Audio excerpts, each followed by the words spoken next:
Oui, ma coach, je disais, mon papa, il a mougou ma soeur. Quand j'avais 15 ans, ma soeur avait 22 ans, on avait perdu notre maman. Il a mougou ma soeur jusqu'à ma soeur, c'est déjà elle-même. Elle s'est pendue elle-même. Non, non. Faut dire elle, c'est déjà. C'est parce que ce que tu as dit là, TikTok n'aime pas ça. Ça lui donne fièvre typhoïde. Faut dire elle, c'est déjà. Oui. Elle, c'est déjà. Elle s'est déjà et je n'étais pas au courant de ça, ma coach. C'est quand elle s'est déjà maintenant, un jour, après 3 mois, que mon papa aussi a voulu me mougou un soir en me droguant avec le jus. Parce que ma maman était décédée il y a longtemps, il y a de cela 2 ans. C'est à l'heure là, il a commencé à mougou ma soeur. Quand ma soeur a déjà, c'est là où il a commencé à me mougou moi-même. Attends, je vais récapituler. Attends ma petite. Attends, je vais récapituler, comme ça tu vas continuer. Tu comprends? Je récapitule, tu continues. Alors, attends ma chérie, je sais que c'est très triste, mais il faut te calmer ma chérie. S'il te plaît, sois forte, sois vraiment forte. Vous avez perdu votre maman, donc vous êtes orpheline de mère. Du coup, toi et ta soeur, vous êtes restés avec votre papa. Et votre papa, il a commencé à mougou ta grande soeur. Et ta grande soeur n'a pas supporté ça, elle c'est déjà. Et toi, tu ne savais pas que ta grande soeur, c'était déjà, tu as cru qu'elle avait déjà naturellement. C'est après que tu as su, que ta grande soeur, tellement qu'elle se faisait mougou par votre papa, c'est pour ça qu'elle s'est déjà. Maintenant, quand ta grande soeur a déjà, 3 mois après, il a commencé à te mougou toi. Oui. Oui. Alors, continue ma chérie. Avec les thèmes, hein. Il a commencé à me mougou. Après, je lui ai demandé un jour pourquoi il fait ça. Il me dit que c'est la tradition. C'est la tradition qui demande ça, qui doit me mougou jusqu'à ce que j'aille à mariage. Je lui ai dit non. Il me dit que s'il ne me mougou pas, il doit mourir ou soit je meurs.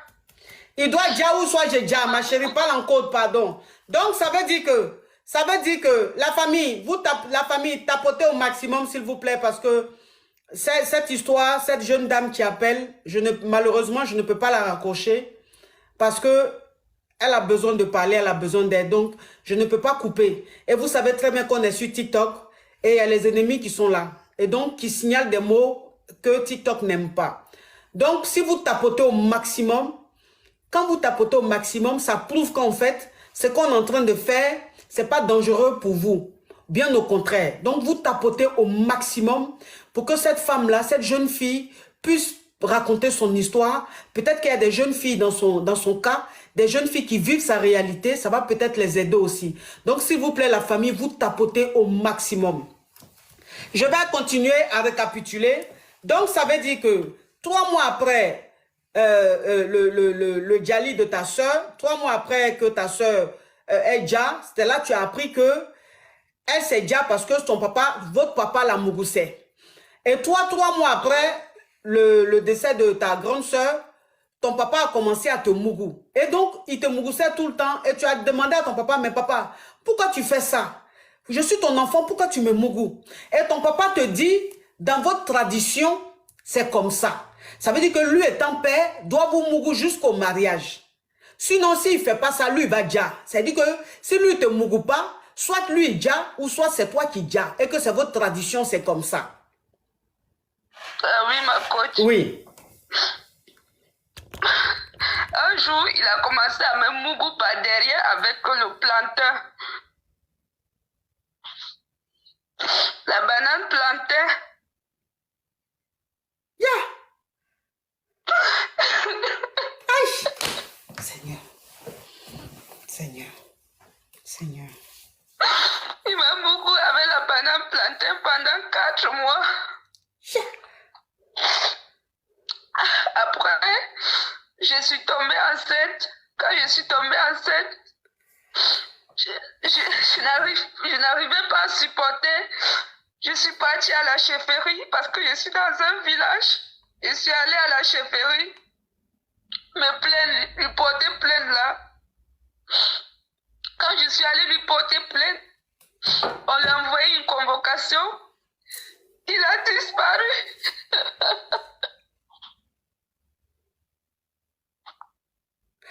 Donc, ma chérie, Comme je vous parle, ça fait 3 mois et demi, je n'ai pas vu mon père jusqu'aujourd'hui. Il m'a abandonné seul.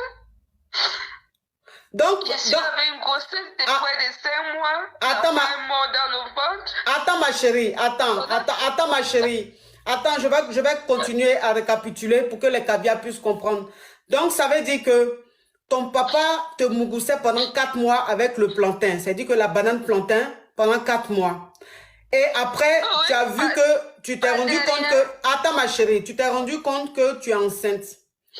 Et donc, tu allais te plaindre, tu allais porter plainte, tu allais te plaindre. Et les policiers maintenant venaient chercher ton papa. À la chefferie, à la chefferie. Ok, tu allais te plaindre à la chefferie. Ça veut dire que tu allais te plaindre chez les sages du village. Oui. Ok. Donc, quand tu allais te plaindre chez les sages du village, eux maintenant, ils sont venus maintenant pour attraper ton papa a fui. Oui. Donc, ça fait 3 mois que ton papa a fui. Et toi, maintenant, tu es enceinte de près de 5 mois de ton papa. Et tu es seule, tu es seule maintenant. Là, comme ça, tu ne sais pas quoi faire. Oui.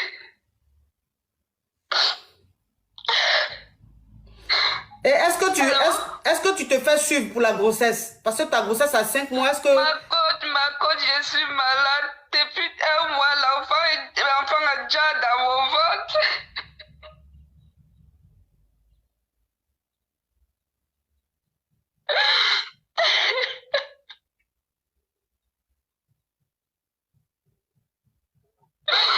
C'est parce que je ne peux pas vous envoyer ma vidéo, vous pouvez me voir.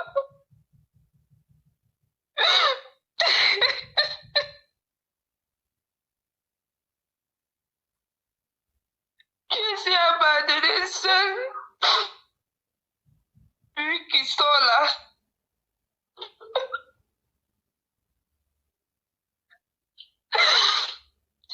Ma coach.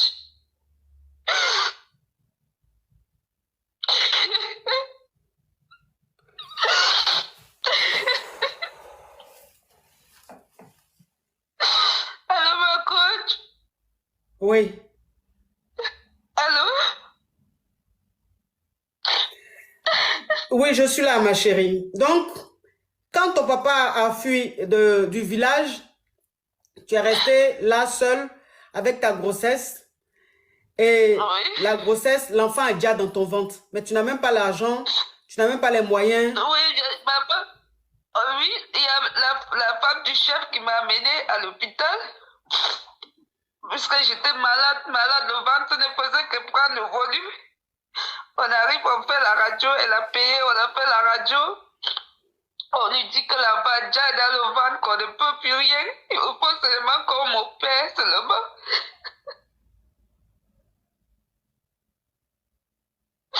Elle a tout fait. J'ai une tante qui est handicapée là en bas. On est parti chez elle. Elle a pleuré. Elle a rien fait. Tu es dans quel pays? Tu es dans quel pays, ma chérie? Je suis au Cameroun.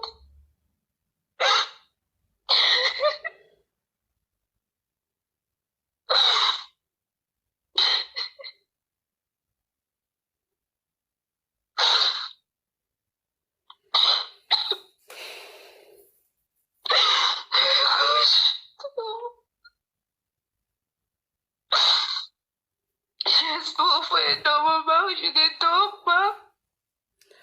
Alors, ma chérie, est-ce que s'il y a des gens qui veulent te venir en aide, comment ils font pour te contacter? Je vais laisser mon numéro. Est-ce que tu peux exposer ton numéro? Oui, ma coach. Je vais vous envoyer même ma vidéo sur WhatsApp.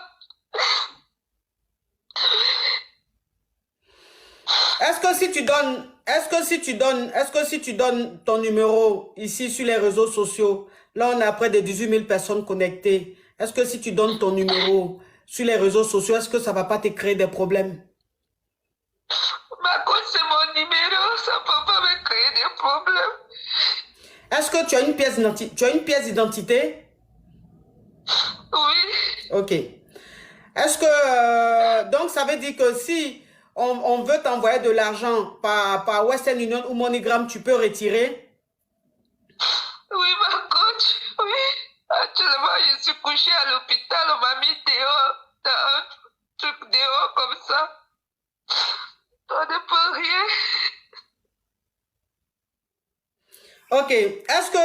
Est-ce que tu as un numéro de téléphone que tu peux donner pour que elle dit elle vit au Cameroun, elle est au Cameroun, mais est-ce que tu peux donner la ville dans laquelle tu es ou le village dans lequel tu es ou bien non? J'ai pas envie que tu sois trop exposé. J'ai besoin de ta sécurité. Je veux pas qu'elle soit je veux pas donner toutes les informations pour ne pas que voilà, je veux qu'elle soit protégée. Elle dit elle est au Cameroun. Elle dit elle est au Cameroun. Maintenant, la ville, j'ai peur de donner le nom de la ville pour... Ouais, j'ai peur de donner le nom de la ville, en fait. Il y a quelqu'un qui a écrit, il faut vérifier. Bon, il a vérifié en quoi faisant. Il y a quelqu'un qui a écrit en commentaire, coach, il faut vérifier. C'est que tu as dit, tu as peut-être raison, mais je vais vérifier comment. Je vais vérifier comment. Je connais qui au Cameroun, je connais qui dans son village pour vérifier, pour voir si ce qu'elle est en train de dire est vrai ou est faux. Voilà. Bon, si on doit douter aussi de tous ceux qui expliquent leurs problèmes, demain, les gens vont quitter ce monde-là, les choses vont leur arriver. Si on doit aussi douter de tout, on ne peut pas douter de tout comme ça. Si elle-même, elle appelle, elle est en train d'expliquer ce problème-là. Si on veut l'aider, on l'aide. Si elle-même, elle sait que ce qu'elle est en train de nous dire là, c'est faux, elle va régler ça avec Dieu. Elle va régler ça avec Dieu. Les pauvres dames, les pauvres hommes qui sont là, qui travaillent la sueur de leur front pour gagner de l'argent, ils prennent leur argent pour te venir en aide. Si tu sais que ce que tu es en train de dire est faux, tu vas payer. L'argent là, tu vas bouffer ça amèrement. Donc, je n'ai pas la capacité de tout vérifier. Mon rôle aussi, ce n'est pas de douter de tout ce qu'on me dit, des gens qui viennent, qui ont besoin d'aide. Si on doit vérifier tout là, on devient quoi? On n'est plus humain, on devient des robots. Hein? Donc, ma chérie, est-ce que tu as un numéro? Tu sais, il y a des gens, quand ils sont dans leur confort, ils pensent que la réalité de certains là, c'est un film, c'est de l'imagination.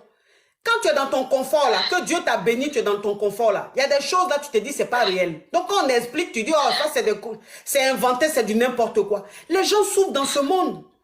Les gens souffrent dans ce monde.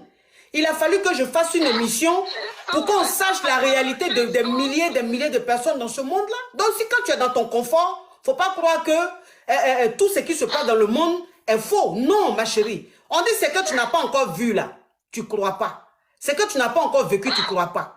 Mais ce que les gens vivent dans ce monde-là, c'est Dieu seul qui sait. Ma chérie, si tu as un numéro, que tu peux donner, pour que les caviars qui veulent te venir en aide, qui veulent, même les caviars qui sont... Ah, mes caviars, vous qui êtes au Cameroun, s'il vous plaît, essayez de faire un effort, rentrer en contact avec cette dame, cette jeune fille, pour lui venir en aide. Vous qui êtes dans le monde entier, si vous voulez l'aider, elle va communiquer son numéro, vous allez la contacter, s'il vous plaît. Ma chérie, est-ce que tu peux donner, comment on appelle, ton numéro, s'il te plaît, avec l'indicatif? 237. 237. 691. 691. 765. 765. 856. 856. Oui, c'est ça. Ok, répète ma chérie. 237. 237.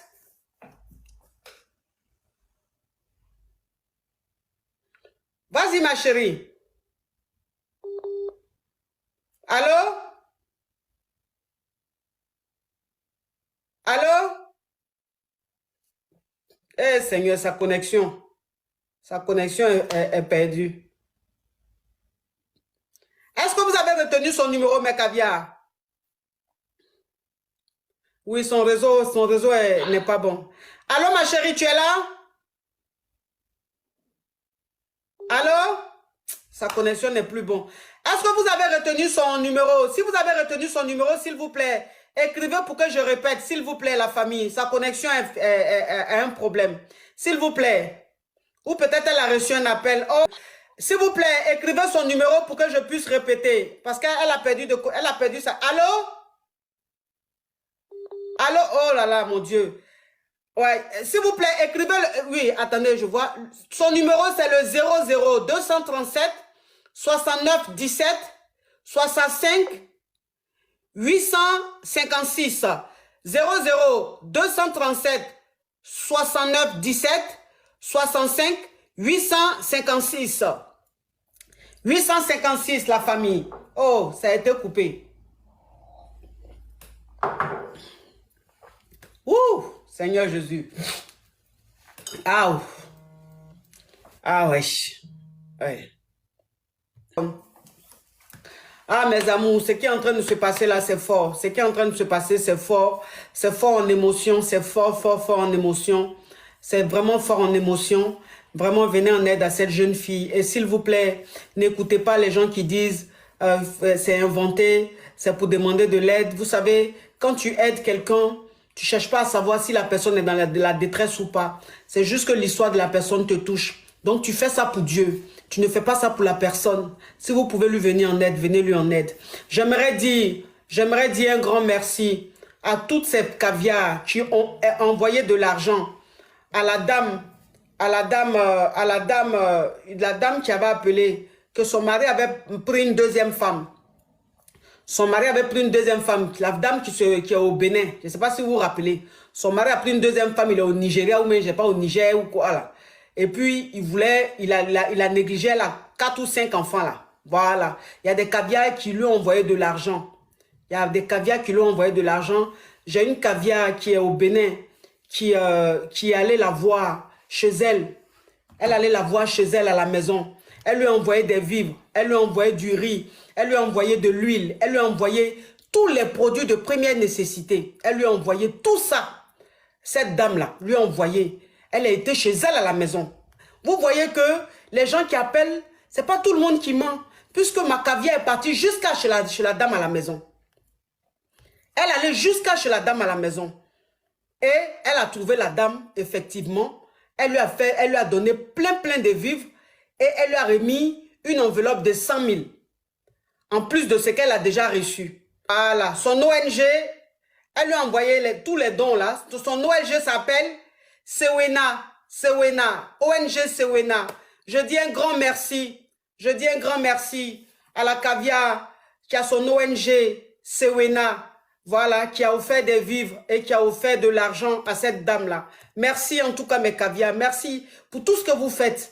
Voilà, Sewena. Merci pour tout ce que vous faites pour des personnes qui viennent vraiment demander de l'aide. C'est très important. C'est ça la vie en fait. Quand Dieu t'a béni, il faut aussi aider ceux qui sont dans les problèmes. C'est ça. Sinon, tu as ton argent, tu n'aides pas ceux qui sont dans les problèmes. Ton argent sert à quoi? Ça sert à quoi? On n'a qu'à se dire la vérité.